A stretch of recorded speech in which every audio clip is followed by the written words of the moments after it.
प्रत्येक व्हिडिओमध्ये मुद्देसूद सर्व अनुभव किंवा सर्व गोष्टी सांगता येईल असं नाही. त्यामुळं मी या नवीन वर्षासाठी तुम्हाला परत एकदा त्या गोष्टीची जाणीव करून देण्यासाठी, कारण का अनेकांचे प्रश्न हे वाढतच चाललेले आहेत किंवा अनेकांची शंका ही वाढतच चाललेली आहे. अनेकांचा वेळ वाया चाललेला आहे, अनेकांचा खर्चही झालेला आहे आणि अनेकांचा संभ्रमही वाढत गेलेला आहे. त्यामुळे ही गोष्ट लक्षात ठेवा. कारण माणसाच्या जन्मात आल्यानंतर आपण आपला जन्मदाता हा प्रथम गुरु असतो. मात्र समाजात फिरत असताना, व्यवहार करत असताना किंवा एखाद्या गोष्टीत मोठं होत असताना तो जन्मदाता हा शेवटपर्यंत येऊ शकत नाही. त्यामुळं आपल्याला ज्या क्षेत्रात उतरायचं आहे किंवा ज्या क्षेत्रात आपल्याला मोठं व्हायचं आहे, सक्सेस मिळवायचं आहे, तर त्या क्षेत्रातला एखादा वास्तव स्वरूपाचा गुरु असावा. त्याबद्दल मी एक मुद्दे काढून ठेवलेले आहेत, वहीमध्ये लिहून ठेवलेले आहेत. तर ते मुद्दे तुम्हाला वाचून दाखवतोय. माणसाच्या जन्माला आल्यानंतर जसा प्रथम गुरु हा वडील असतो, तसा समाजात एखाद्या गोष्टीत तुम्हाला जर उतरायचं असेल, अर्थात उदाहरण खिलार दुनियेमध्ये पर्याय हा गुरुशिवाय नाही दुसऱ्या गोष्टीला. तर गुरुशिवाय पर्याय नाही, पहिला मुद्दा. त्यानंतर गुरु हा वास्तव स्वरूपाचा, कष्ट माहितीचा साधा असावा. गुरु हा लहान असो वा मोठा असो, अनुभवाचा असावा.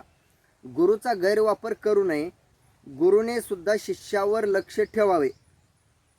पूर्वी खिलारवरून व्यक्तीची ओळख असायची, मीडियाने सर्व उलट झालं आहे. आता आधी माणूस नीट ओळखता आला पाहिजे, त्यानंतर खिलार आपोआप ओळखू येतं. तिसरा मुद्दा, आत्ताच्या काळात खरंच जे पाहिजे ते टिकवायचं असेल तर आधी जे पाहिजे ते टिकवा म्हणून सांगणारा माणूस ओळखणं गरजेचं आहे.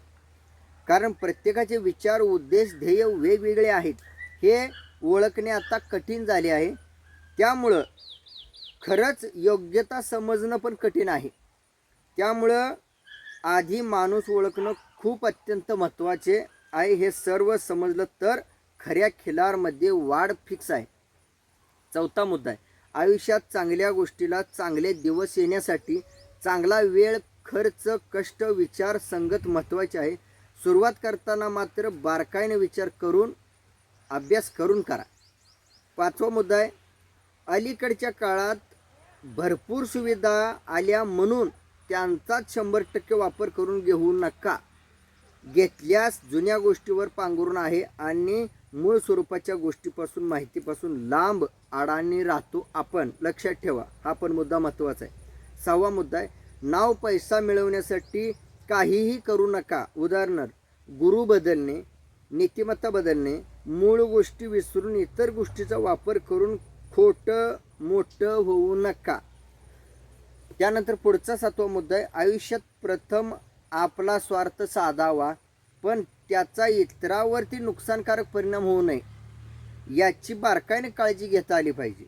आठवा मुद्दा, खिलार दुनियेत वास्तवता टिकवायची असेल तर जे वास्तव जगतात त्यांना प्रथम बारकाईने निसंकोच भावनेने ओळखा, तरच आपल्याला वास्तव टिकवता येईल.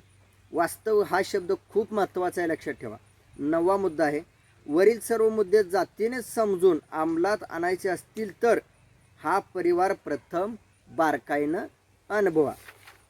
तर हे 9 जनरल मुद्दे मी हाताने व्यवस्थित लिहून काढलेले आहेत आणि ते तुमच्या पुढं मांडलेले आहेत. आणि त्यानंतर खिलार संदर्भात मला महत्त्वाचं सांगायचं होतं, तर ते मी एक जनरलमध्ये सांगतोय, आलेला अनुभव सांगतोय, सारांश सांगतोय. आता इथून पुढं तो अनुभव वर्षभर वापरू शकता, कारण इथून पुढं या गोष्टीवर व्हिडिओ सारखं बनवणं हे मलाही पटणार नाही आणि तुम्हालाही ऐकायलासुद्धा बरं वाटणार नाही. त्यामुळं पहिल्यांदा सुरुवातीला बारकाईने व्हिडिओ सर्व ऐका. खिलारमध्ये टिकायचं असेल, आपल्याला खिलार टिकवायचं असेल, प्रथम आपला आत्मविश्वास, कष्ट, खर्च, वेळ, घरातून पाठिंबा या गोष्टीचा प्रथम बारकाईने विचार करा. खिलार घेताना, निवडताना हा मुद्दा खूप महत्त्वाचा आहे. आई वडील कमीत कमी माहिती करून घ्या.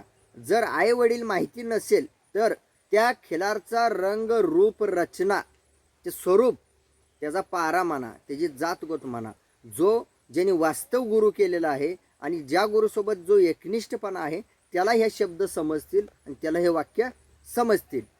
तर त्यानंतर खिलारमध्ये प्रत्येकाचा एक महत्त्वाचा प्रश्न आहे, तोही मांडतोय. खिलारमध्ये महत्त्वाचा प्रश्न आहे तो त्याची मी एक व्हिडिओ सेपरेट करतोय. आवर्जून ती व्हिडिओ प्रत्येकानं बारकाईनं ऐका. धन्यवाद.